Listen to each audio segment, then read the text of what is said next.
Hi guys, a very good morning to you and welcome to the first episode of Huey Highlights, where every week we take a look at a new or a fairly new game that's been released on Steam or elsewhere. Now we start this first episode with a look at a game that's been in early access for the past 4 years. So some would consider it a brand new game for this year, others would consider it perhaps a game that's been out for a while but seen steady development, steady progress building to the release date, which happens to be on the 24th or the 23rd if you're in America. So this released on the 24th of January my time. If you're not familiar with Subnautica, basically it is a survival stroke sandbox game. What I mean by sandbox is that gives you freedom to explore the environment, gives you freedom to create, and it gives you freedom to progress the story as in whatever tempo you feel is appropriate. It's currently released, I believe, for 2 platforms, Windows and Xbox One. I'm unsure of a PlayStation 4 version. I'm been reliably informed that such a version may be released in the near future, and it's also compatible with virtual reality headsets, things like the Oculus Rift and the Vive. Again, I do not know whether that's true because I have no virtual reality headset to speak, and therefore can't try the game in that mode. So without further ado, let's see what the game brings. So the game offers basically, as you can see here, I've already started a game. It offers 4 basic modes.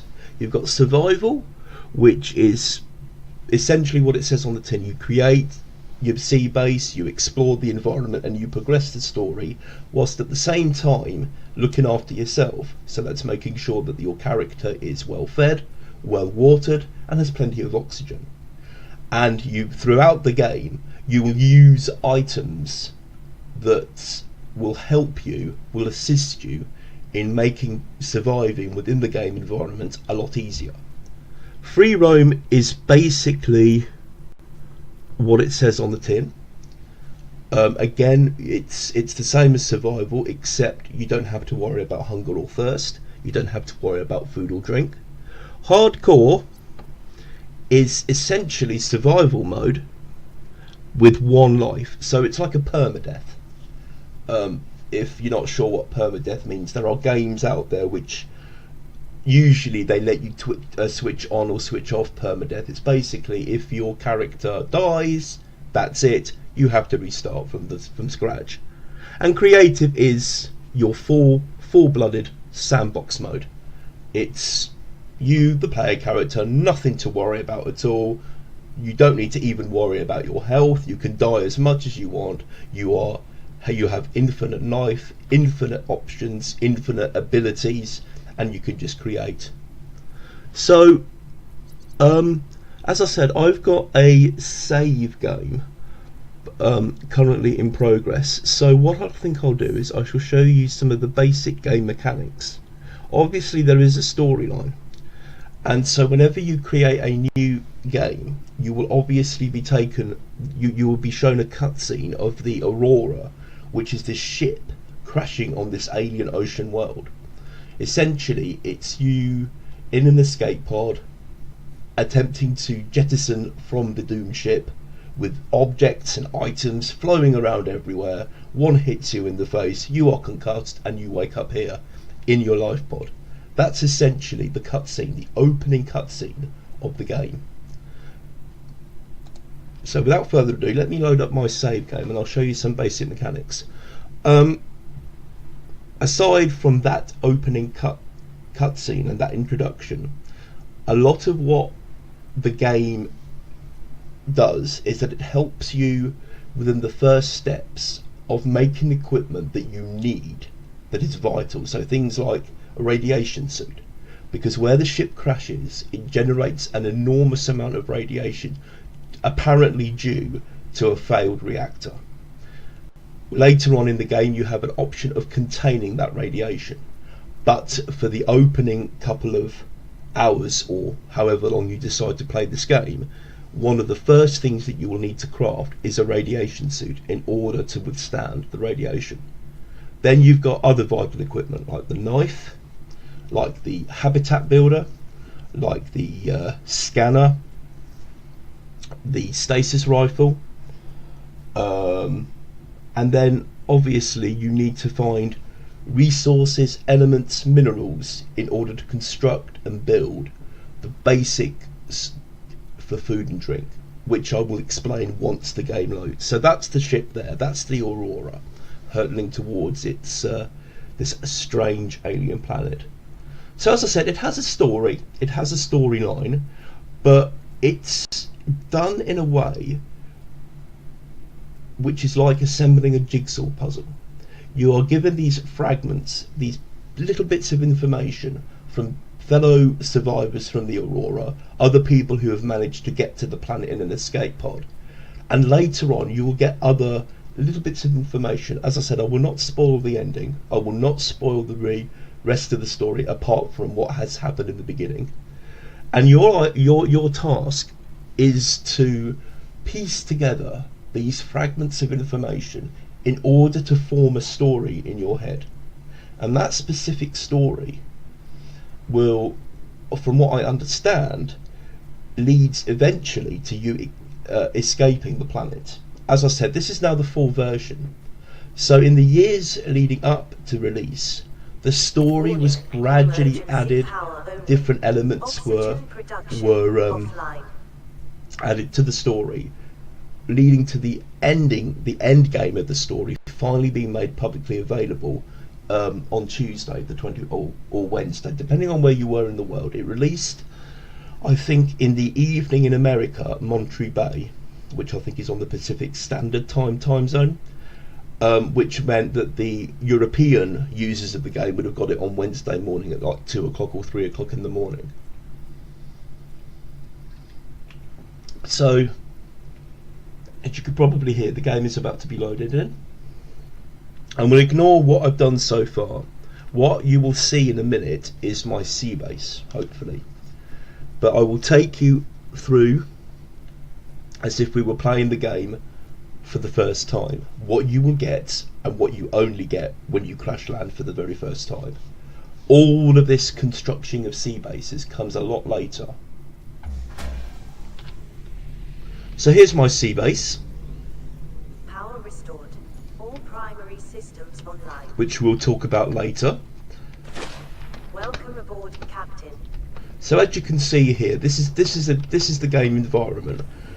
You've got essentially where you start from is like the shallow parts of the map. These are all what they call the safe shallows. So this is your escape pod. Just here, life pod number 5, I believe. So when you start the game for the very first time, it will just be you and the life pod. There will be no sea base, no modules, nothing. You, the ocean, and the life pod. So I think in the first opening scene, you can come up to the top of the life pod like so, and you can see all around you is nothing but ocean. And that's the Aurora. And so that's the ship that crashed on the planet. That's the ship which inexplicably suffered a loss of orbital control and crashed into the planet. So yeah, this is your life pod. This is what gets separated from the Aurora, which you manage to get into before the ship actually crashes. There are other life pods which become available to you, which you know about as the game progresses. So this is the inside of the life pod. When you start, all of this is covered in fire. So obviously you get rather handily supplied by with an extinguisher. This needs repaired. This needs repaired.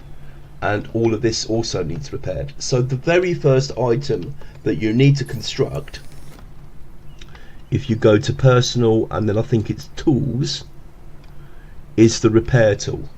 And the repair tool is a very simple construct. As you can see here, all tools within Subnautica are constructed using constituent elements. So in the case of the repair tool, you have silicon rubber, you have cave sulfur, and you have titanium. Titanium is probably the most abundant, the most manifold of all elements within Subnautica. So this is your basic element, this is your basic materials, your basic elements, your minerals, your whatever you need to construct things like the repair tool or the scanner. So let's say, for argument's sake, this is right at the beginning, everything's in a mess. What is the first thing we need to construct? The first thing is probably some titanium, and the best place to receive that is metal salvage. Now, when you start, all of this area, or near to this area, you will find lots of little scraps of metal which have detached from wrecks. One of the other aspects of this game that happens is that the Aurora, when it crashes, or after a certain period, the reactor would explode, and that scatters wrecks all across the map, and your job is to find these wrecks, and within the wrecks, or near to the wrecks, you will find little bits of metal called metal salvage, which you can construct in order to make the most basic, the most fundamental of all elements and materials within Subnautica, titanium. So here's a whole plethora of metal scrap and twisted metal and all that jazz here. As you can see, I've probably harvested all the metal salvage, but this is where you'll generally look. So let's say, for argument's sake, we've got ourselves our metal salvage. So what else do we need from the repair tool? We needed cave sulfur. Now, cave sulfur is quite tricky to find. There's a piece of metal salvage there. So something like that will generate you four amounts of titanium once you get the fabricator repaired. So that fish which exploded came from this aperture here, and within this aperture sometimes you get cave sulfur. That's, as far as I know from playing this game, is the only area within the map where you can get sulfur from. If anybody knows other areas within the map to obtain the cave sulfur, please let me know in the comment section below. So obviously, once you have all those items, once you have all the metal and stuff, you can go back to the fabricator and you can make yourself a repair tool. I can't remember, I may have said earlier on that the fabricator itself was damaged in the crash. I think it isn't. I think it's the only aspect of the game, the only aspect of the life pod which remains undamaged when you crash for the very first time. So with your items, you go back up, you open your fabricator, you go to personal, you go to tools, and you make your repair tool. Then you can set about repairing the rest of the life pod. Now from there, it's all about listening to the radio for other survivors, other life pods which have successfully jettisoned from the Aurora. But moreover, it's about exploring the rest of the game. It's building tools, building equipment to explore the rest of the game. If you're playing on survival mode, you would obviously need to pay attention to this, the sustenance submenu, which gives you water, cooked and cured food. Cured food is food that's been, say, like a fish which has been added with salt. Like you get in supermarkets or delicatessens, they often give you like ham or similar cooked meats which are cured in salt, designed to remove some bacteria and preserve some flavour. From what I understand, I'm not really much of a foodie. So it's basically all about exploring from here on in. It's all about listening to the radio, and most of all, if you're playing it on survival, it's all about surviving in the game. So within the map, the map itself consists of a number of unique biomes.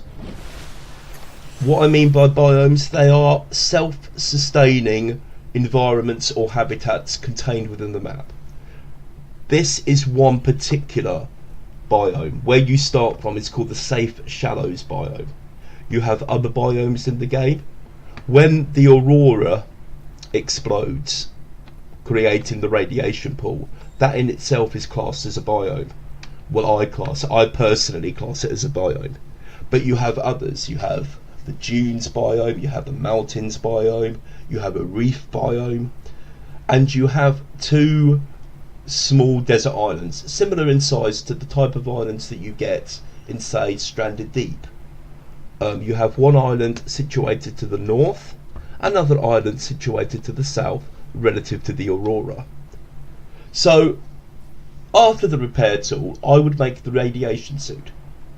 And the radiation suit is crafted in exactly the same way using the fabricator. But obviously, what you will need to then do is equip it in the PDA. And that neatly leads me on to the PDA. And this is it. If you press tab, it brings up this. This is your personal desktop assistant or your personal data assistant. And she gives you very helpful information. She also can be a little sarcastic with some of the remarks that she makes later on in the game. But this is the third. It gives you 6 sub-menus, 6 tabs. This is the first tab. This is your inventory. And this is you. So at the moment, I've got a radiation suit. I've got my compass, which is what you can craft later in the game.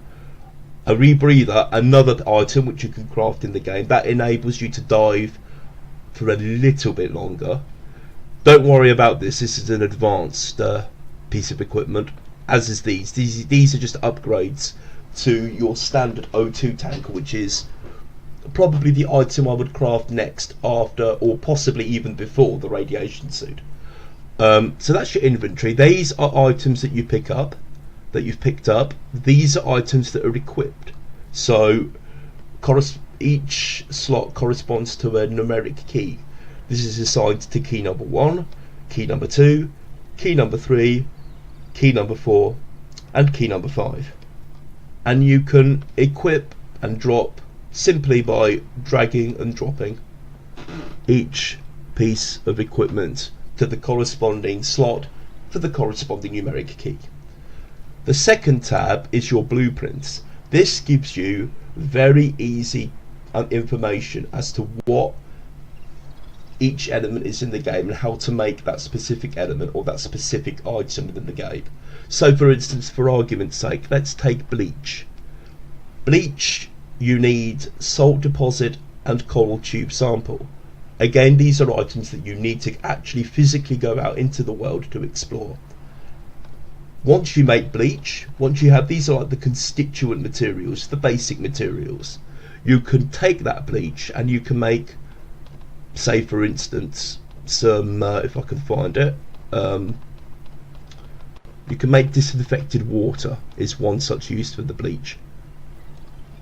So these are your basic materials. These are advanced materials. These are materials which you will need, constituent materials that you will need for advanced objects and items within the game. These are electronic materials, things like batteries, things like power cells, copper wires, wiring kits. Again, these are constituent materials. Sorry, these are materials made from basic constituent materials. Here's water, so disinfected water, you will need the bleach. Whereas with filtered water, it has no constituent basic material. The only basic material it needs is a material that you need to go and find yourself. In this case, a bladderfish, I think it's called.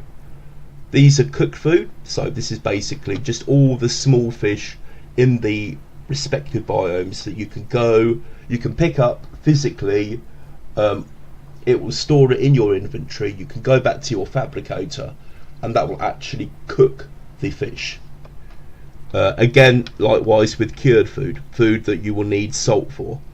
This is equipment, so the very first piece of equipment is the O2 tank, according to how it's laid out here in the PDA. Then it's the radiation suit, then it's the medical kit.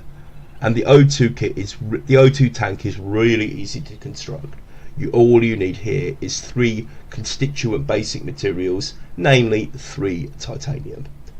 Tools, again, it shows you how to make them using basic materials. Some would require advanced stuff. Others, most of them, just require the basic constituent materials. These are machines, so these are things that you can deploy. This is a sea guide. This is like a propulsion tool which enables you to propel yourself through the water. This is a mobile vehicle bay. Now, a mobile vehicle bay comes from here, and this is one of many types of advanced, I would say, equipment, or possibly even vehicle bays, that you need to go and search the wrecks for to get the blueprints. They will not be provided for you automatically in the very beginning of the game. You actually have to physically find these wrecks, scan data modules, scan broken, destroyed parts or fragments in order to build up the blueprint. And as you can see here, I have the blueprint. For the earlier types of equipment, you don't need to worry about this. These are more advanced stuff. Things like the mobile vehicle bay. As you can see here, for instance, I need 20 fragments from the prawns to give me the blueprint for the prawn suit.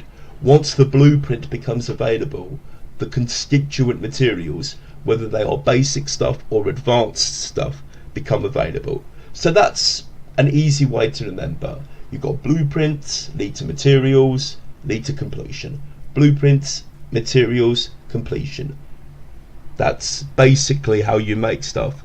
The fundamental hierarchy, the fundamental process to make stuff and equipment in the game.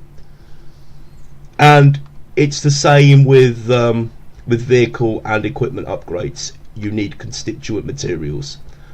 It's the same with scanner room upgrades. It's the same with your Cyclops. Cyclops is your sub, the biggest sub currently in the game. Again, that comes with a raft of upgrades. All need constituent materials, and here are the bases, the base pieces for your sea base. Once you unlock the habitat builder, all of this becomes unlocked. Sorry, once you build the habitat builder, all of this becomes unlocked. And this again works on the same principle. If it's not listed in your PDA, you will need the blueprints for. So blueprints, ingredients, materials, construct. The basic fundamental process of Subnautica construction works like that. And these are just all little mod cons that you can attach. And again here, I'm still missing one fragment in order for the nuclear reactor blueprint to become available. Once that becomes available, the process begins again. The third tab is basically manages your beacons. Now this let me just seek fluid intake. I'll have to go back into my base for this, so bear with me.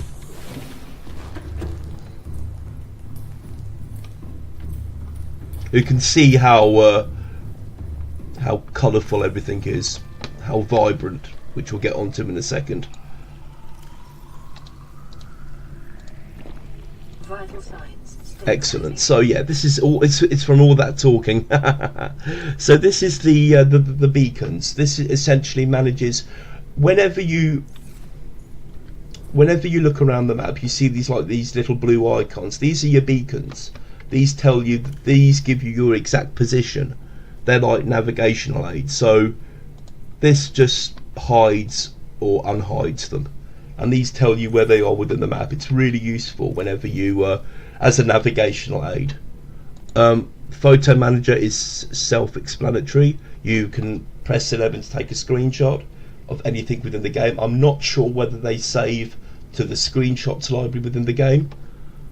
This is your voice log, so this logs everything that that is spoken to you, either from a recorded message in a log or from a character within the game. So I've spent, it also tells you how many days you've spent on the planet.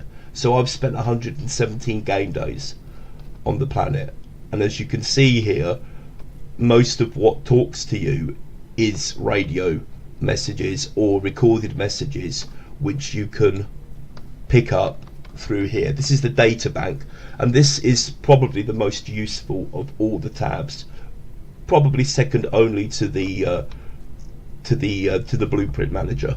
You've got blueprints, which tells you what you need to construct things. You have things which are downloaded from data modules, so you've got alien data here. Again, you will build this up as the game progresses. You have geological data concerning the actual game itself, the game map rather, should I say, or any geological features or landmarks will be recorded. Life forms, so anything from plants to fauna, living organisms, fish, etc., to coral. And then of course you've got the survival package, which is probably one thing I've never looked at, but it's a rather handy survival checklist. It gives you like a little rudimentary checklist for stuff for how to survive the first couple of minutes within the game. Well, how to survive the first couple of days, rather, not minutes, days within the game. So yeah, that's worth a read for giggles and stuff. So that's your PDA.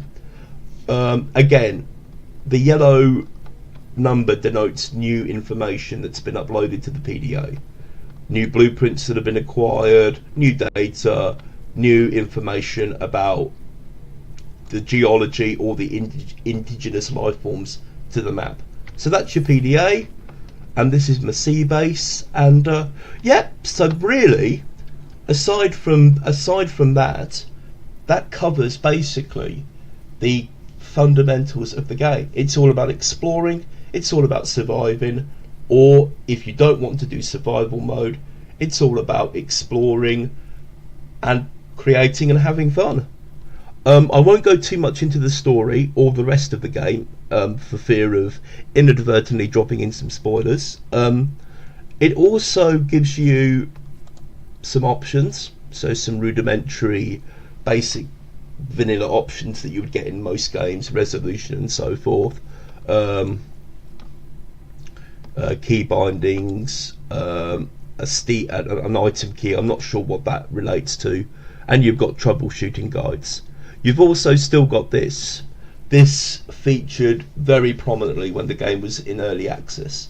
The developers, Unknown Worlds, dropped this tool in to give you feedback, to give them feedback on your experience of the game, which I felt was a really nice feature.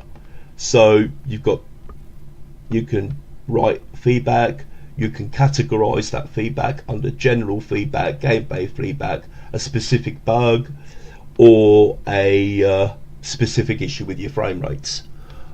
So for instance here on the right hand side, the developers have actually responded to an earlier feedback.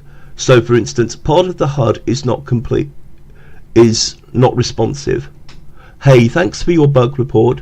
I just fixed the resource tracker prices in the changelog. So there you go, that's an example of how somebody has given feedback to the developer on an issue with the HUD, which is essentially this information here is your HUD, saying that part of it's not responsive or part of it is lagging or something.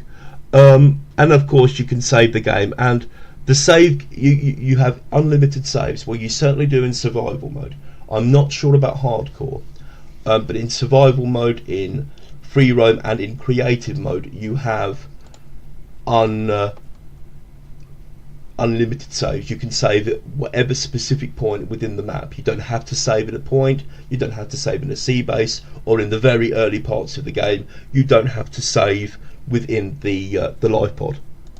And it gives you a warning there as to the time that elapsed since you last save. So yes, and this here is all information from the developer posted to the Steam page, which gets posted in game. So it keeps you up to date with information, with news, and especially pertinent when the game was in early access. It gave you regular news updates, and of course the last news update was to let people know that the game had finally emerged from early access into a fully released product. So I hope that gives you some guys a brief overview of Subnautica.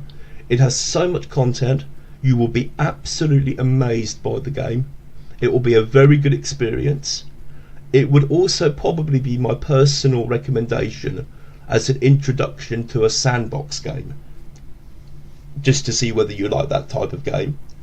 And that concludes the very first Huey highlights. So stick around guys, every week I will try and publish a video on YouTube reviewing a game or a fairly new game. But thank you very much indeed for listening, and have a great day.